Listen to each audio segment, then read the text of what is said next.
Bonsoir à tous. Encore une fois, l'histoire se répète.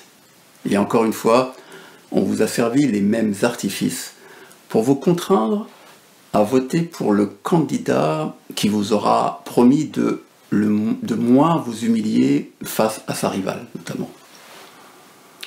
Et je crois que ce soir, à ce jeu-là, on est tous un peu fatigués par la tactique du vote barrage et par celui du vote pour le moins pire.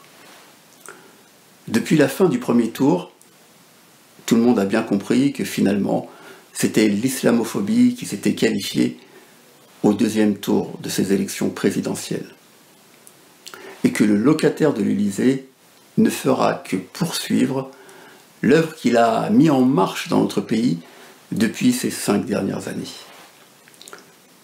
Ce soir, je veux surtout insister sur l'enseignement à tirer de cette campagne. Vous avez tous pu constater, sans ambiguïté, à quel point les musulmans ont été sacrifiés et offerts à la vindicte populaire. Et le choix du vote s'est logiquement déporté vers le candidat le moins islamophobe. Durant des mois entiers, vous avez été ainsi dragués par des candidats qui, pourtant par le passé, vous avez témoigné allègrement une hostilité profonde. Vous avez voté pour des candidats à qui on vous a demandé d'ignorer leur position passée, voire de leur pardonner. Le candidat de la France insoumise, notamment, entre parfaitement dans cette catégorie. Lui qui disait encore hier que le voile que portent aujourd'hui vos mères, vos femmes ou vos sœurs était d'une obscénité insupportable, qui expliquait encore que l'islamophobie dans notre pays était en réalité une liberté d'expression. Et durant ce quinquennat, il a su vous parler différemment pour obtenir vos voix, et ça a marché. En effet, plus de 69% des citoyens de confession musulmane se sont ainsi mobilisés pour voter pour lui. Il est donc le grand gagnant de cette campagne de communication. Même topo dans le camp de la République en marche.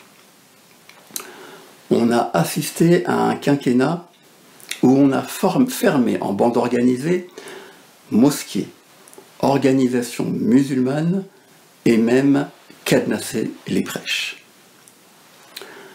Cela, pourtant, ne les a pas empêchés, juste après le premier tour, d'aller manger à la bonne franquette dans un iftar républicain improvisé à la sauvette par les responsables de la mosquée de Paris. Darmanin est même venu défendre les musulmans de la méchante Marine Le Pen.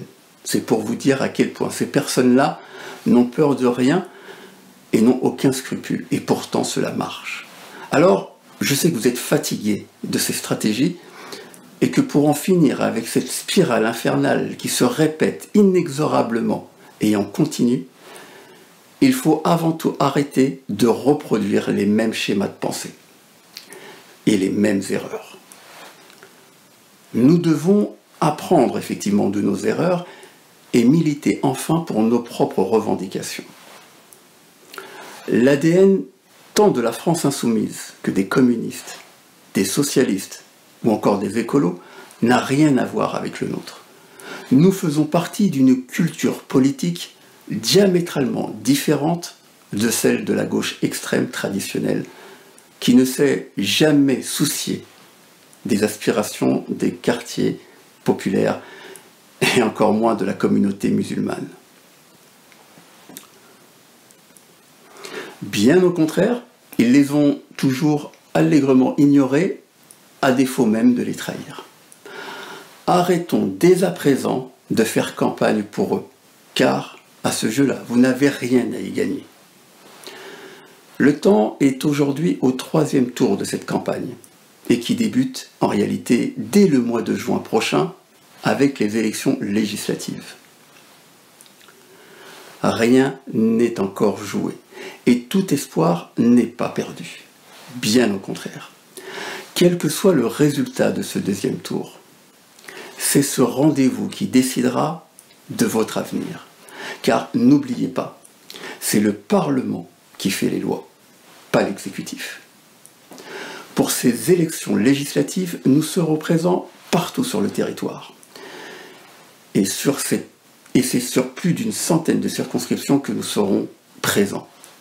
Nous avons besoin aujourd'hui d'un contre-pouvoir, indépendant et autonome, afin qu'un président qui se croit ce soir tout permis n'ait plus la liberté de s'attaquer aux libertés des Français.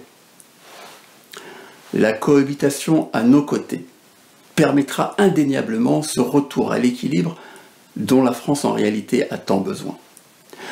Nous ferons de l'exploitation récurrente de la haine des musulmans par les politiques une grande cause nationale. C'est exactement ce qu'a fait le gouvernement canadien qui a nommé récemment un comité chargé de la lutte contre l'islamophobie dans le pays.